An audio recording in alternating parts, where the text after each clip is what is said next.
High school football and Milton Rubin Superstore, Chrysler, Dodge, Jeep, Ram, and the pre-owned store are a winning combination. Tune in now. Hello and welcome to the Blitz. Alongside David Lee, I'm Wayne Stats, and more high school football coming your way this week. We're at Josie High School as the Eagles are 3-2. The first time since 1999 they have 3 wins before October. Great start for them, but first, Dave, what are some big games in South Carolina this week? Well, a lot of teams in South Carolina are getting off to the region schedule this year, and the big one is Abbeville at Strom-Thurmond. Abbeville comes in at 4-1, ranked 6th in 2A.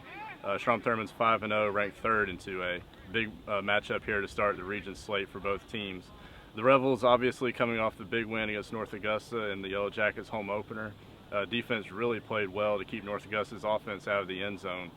But the offense has also been very big for the Rebels so far, and they'll need that against Abbeville. Abbeville's defense has been very good so far, held a couple teams to single digits. So that'll be a good test for Strom-Thurmond as they start the region schedule. Also, Brooklyn Casey travels to Aiken to start the region schedules there too. The Hornets shrugged off a tough loss to North Augusta by beating Barnwell on the road last week.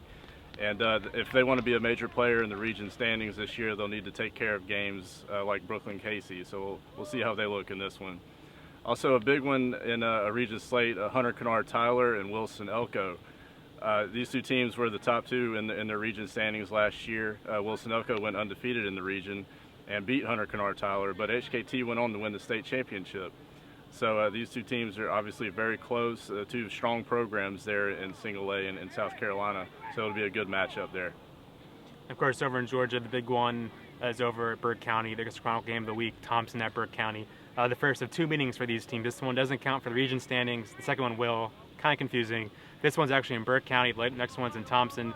We know Thomson's off to a great start, undefeated, ranked number 6 in the state. Burke County, though, of course, is 4-1, and with the win, it won't matter in the region standings, but it could be kind of a psyche factor because Burke County won both those games last year, 2 very close games. It could be a good one again at the Bear Den.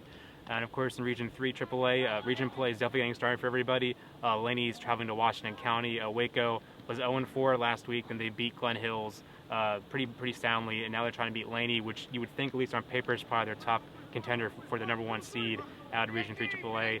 Laney had an off week, and they looked pretty good, especially on defense so far this season. But we are, of course, at Josie. The 3-2 Eagles are home this week against Westside. If the Eagles win this one, they'll be 2-0 in the region play and really in a good start to make the playoffs.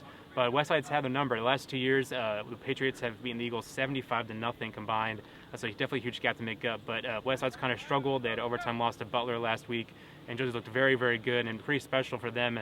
They haven't had a winning season or made the state playoffs since 1999.